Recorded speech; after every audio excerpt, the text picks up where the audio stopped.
Hey, what's up, guys? Fiend, I'm back, and just gonna make a quick post to give a little bit of information on the progress we've made since the last video. And just wanted to start off by saying thanks again to everybody who subscribed and watched our videos. Keeps us moving.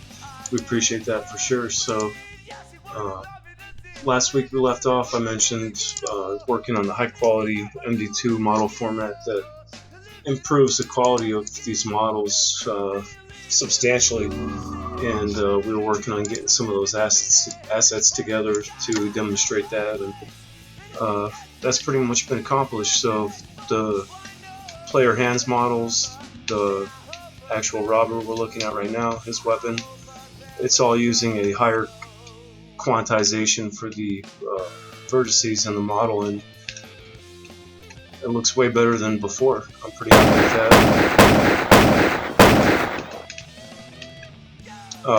The collision detection, again, was something I briefly talked about last time.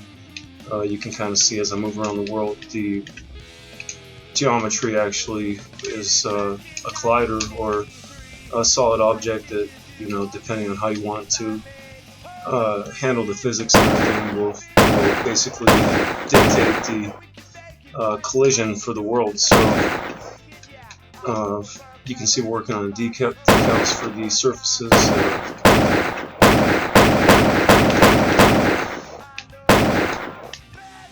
That's just the start. We plan to take things a step further, where Wilson, our 3D artist, said he wants to basically have these objects be destructible. So right now I've got the code in place where we can handle that. We have these instanced models where literally this desk, the monitors,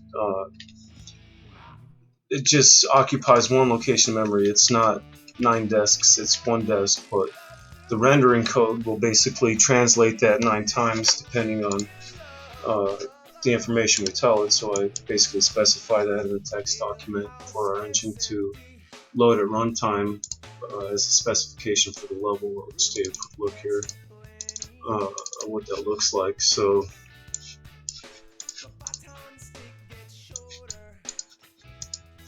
this one here describes a one instance, which is a simple thing to do, but let's load this one off the desk. You can see it's got 9 instances. It specifies a shader, the texture applied, and the translation and rotation for each of those instances. Now,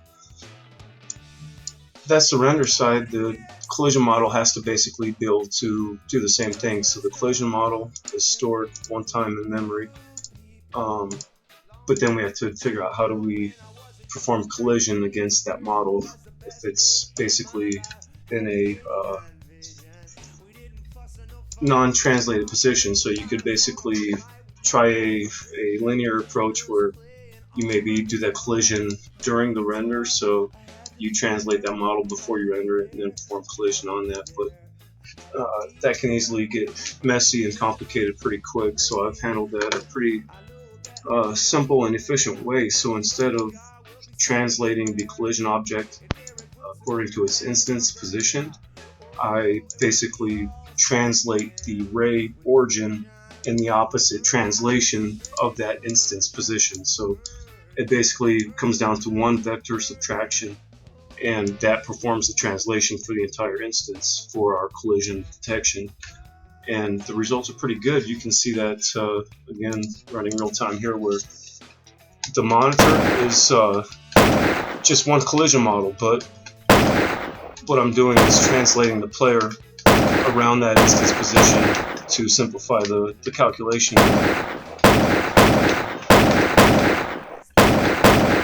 Things seem to be pretty accurate. So more progress to come. Please stay tuned.